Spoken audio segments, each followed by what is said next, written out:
शादी के बाद दहेज के लिए महिलाओं को प्रताड़ित करना इन दिनों आम बात हो गई है।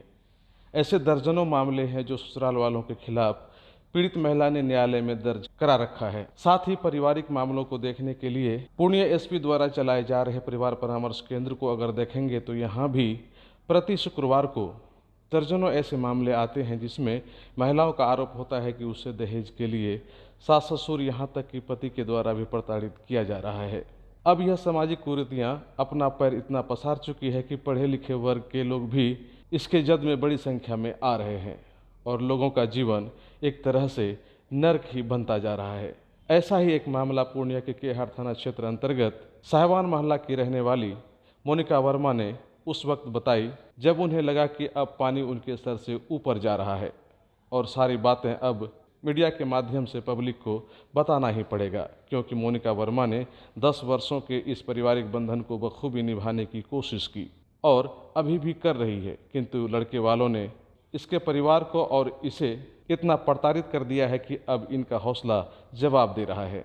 यही वजह है कि इन लोगों ने पुलिस और न्यायालय से न्याय पाने के लिए आवेदन करने के साथ साथ मीडिया को भी बताया कि दहेज आजकल लड़कियों की ज़िंदगी को किस तरह से तबाह कर रहा है।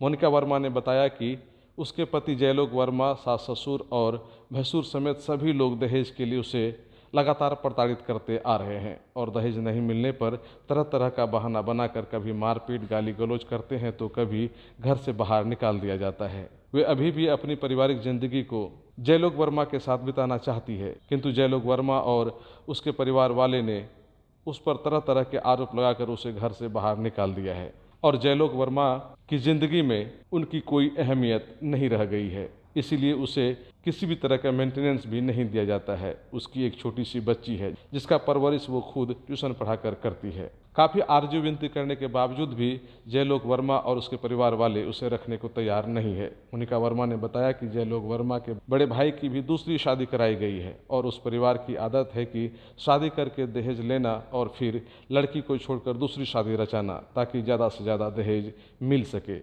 इसीलिए ऐसे लोगों को कानून के माध्यम से सख्त सज़ा मिलनी चाहिए। साहिबान हता के रहने वाली मोनिका वर्मा की शादी 2010 में जयप्रकाश नगर के हाट के रहने वाले जयलोक वर्मा से हुई थी। इस संदर्भ में पूछने पर जयलोक वर्मा ने दूरभाष पर बताया कि उस पर और उसके परिवार पर लगाया गया सभी आरोप बेबुनियाद है और मोनिका खुद ही उसके साथ रहना नहीं चाहती है।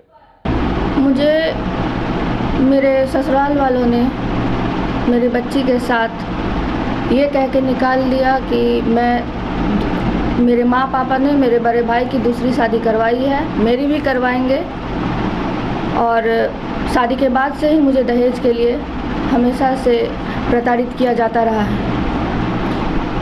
क्या दहेज में क्या मांग रहा है? उन लोगों के हिसाब से उनको दहेज में 5 लाख रुपये या 7 लाख रुपये और मिलने चाहिए, जो कि उनको नहीं मिला है, तो वो लोग चाहते हैं कि उनको मिले। ये डिमांड कौन कर रहा है? आपके हस्बैंड डिमांड कर रहे हैं या फिर परिवार के और लोग कर रहे हैं? कौन कर रहे हैं? सभी लोग, सास ससुर और मेरे भैंसुर। जब सबके बारे में मैंने मेरे हस्बैंड को बताया तो उनको इस बात से कोई ऐतराज़ नहीं था। उनका क्या कहना हुआ? उनका कहना है कि वो लोग जो कह रहे हैं ठीक कह रहे हैं, आप उनकी बात को मानिए।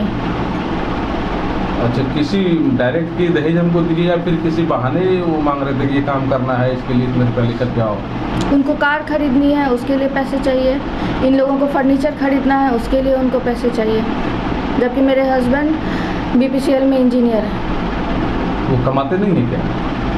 ऑब्वियसली कमाते हैं, लेकिन मुझे नहीं पता है कि उनकी कमाई क्या है, उनकी सैलरी क्या है। मेरी शादी को 10 साल हो गए हैं, 11 साल हो गए हैं और आज तक मुझे नहीं पता है मेरे हस्बैंड की सैलरी क्या है। तो क्या आपका मेंटेन वगैरह कभी करते हैं? नहीं करते?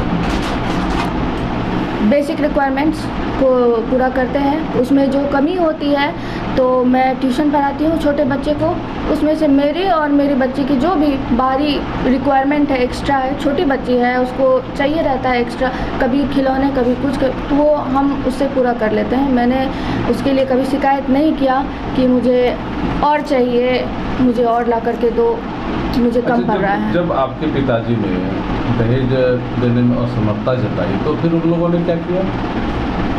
उस पर वो लोग गाली गलौज करते हैं। आपको घर से भी निकाल दिया गया? और मुझे घर से निकाल दिया गया। मेरे सर्टिफिकेट्स, मेरे बच्ची का सर्टिफिकेट फेंका गया, सामान फेंके गए और मुझे घर से निकल जाने के लिए कहा गया। आपके साथ मारपीट भी हुई कभी? जी, बराबर होता था। बराबर मारपीट करते थे?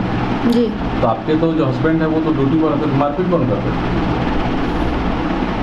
ड्यूटी पर जाने के पहले या आने के बाद, जब भी ऐसा नहीं है कि 10 साल में हमारा रिलेशनशिप कभी अच्छा नहीं रहा है, लेकिन जब भी इनके घर से फ़ोन आता था, इनके फ़ोन पे इनके बड़े भाई का, इनके फादर का, इनकी मदर का, उसके बाद वो दरवाज़ा सटा करके बात करते थे पर्सनली। बात करने के बाद ये फिर टॉर्चर करते थे, यहाँ तक कि इस बार घर में सामान तोड़ फोड़ बच्चे के सामने भी। ऐसा भी कभी हुआ कि आपके सास ससुर या भैंसुर जो लोग हैं उन लोगों ने भी मारपीट की? जी नहीं, उन लोगों ने गाली गलौज वो लोग करते थे, वर्बली टॉर्चर ज़रूर करते थे।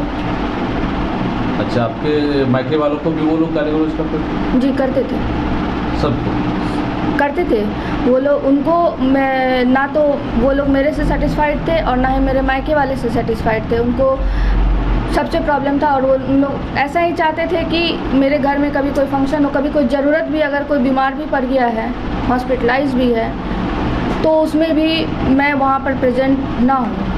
अच्छा, ये बात हम लोग कैसे माने कि वो दहेज के लिए ही आपको घर से निकाल दिया या फिर वो दूसरी शादी करना चाहते हैं या इस तरह की बातें? ऐसा वो लोग पहले भी कर चुके हैं। ये मेरे हस्बैंड के जो बड़े भाई हैं, उनकी जो पहली पत्नी थी, उसको उन्होंने शादी के 2 साल के बाद ही घर से निकाल दिया था। उसके साथ भी एक छोटी बच्ची थी और उसके ऊपर ये भी आरोप लगा, उसके भी कैरेक्टर के ऊपर उन लोगों ने आरोप लगाया कि तुम्हारा चरित्र अच्छा नहीं है, तुम यहाँ पर रहना नहीं चाहती हो, तुम अपने मायके में ही रहना चाहती हो, इसीलिए तुम अपनी बच्ची को लेकर के निकलो घर से। तुम्हारे माँ बाप ने बोला इतना पैसा देंगे, उन्होंने इतना दिया भी नहीं शादी में।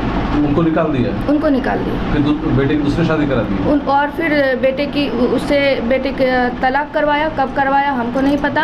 और फिर बेटे की दूसरी शादी जो करवाई, वो भी उसके बारे में भी मुझे तो कुछ भी कभी पता नहीं चला। हाँ, एक फ़ोन आया था शादी के दूसरे दिन कि हमने जो है बड़े भाई की शादी करवा दी है। बड़ा झंझट होता था, हमारा चलता रहता था। मैंने अडॉप्ट कर लिया था कि हाँ ऐसे ही मुझे चलना है। मैंने इसमें चलना सीख लिया था क्योंकि मेरे साथ छोटी बच्ची थी और मैं अनएम्प्लॉयड थी। मैंने जो निफ्ट कंप्लीट किया था, मेरा इन लोगों ने सर्टिफिकेट फाड़ दिया था और मेरे को सीधा सीधा कहा गया था कि हम नहीं चाहते कि हमारे घर की बहू आगे पढ़ाई करे या कोई नौकरी करे, जबकि मेरी इच्छा थी कि एटलीस्ट मेरी पढ़ाई पूरी ज़रूर हो। नहीं करने दिया गया। अच्छा, अब क्या आपने इसके लिए मुकदमा भी वगैरह किया है? हाँ, मैंने कोर्ट में केस किया है, लेकिन मार्च 12 या 13 को ही केस किया है, जिस पर कि अभी तक मेरी पहली हियरिंग भी नहीं हुई है। थाने में भी शिकायत हुई है? थाने में शिकायत मैंने आवेदन दिया है, लेकिन अभी तक FIR भी दर्ज नहीं किया गया है।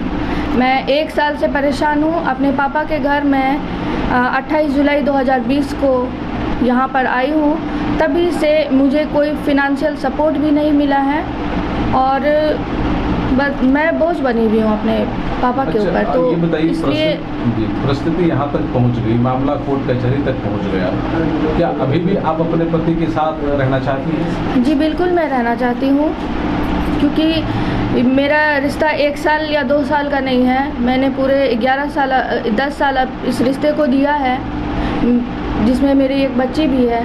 तो मैं ऑब्वियसली अपने चाहूँगी कि मेरा रिश्ता दोबारा से रिस्टोर हो, दोबारा से सब कुछ सही हो। पति को कन्विंस करने की कोशिश नहीं की? मैंने अपने पति को कन्विंस करने की बहुत कोशिश की है, लेकिन वो हमेशा से जैसा रहा है कि मेरा और मेरी बच्ची का जो जगह है उनके लाइफ में, वो उनके माँ पापा भाई सबके बाद आता है।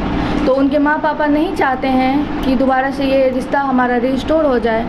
इसके वजह से उनको बराबर उकसाते भी रहे हैं ताकि हमारे बीच में झगड़ा होता रहे कि मेरे पति जो है अब मेरे साथ रिश्ता, उनका ये कहना है कि हम आपके साथ रिश्ता अब नहीं रखना चाहते हैं। ऐसा तो नहीं है कि आपके पति किसी और लड़की से बातचीत करते हैं? मुझे ऐसा नहीं लगता।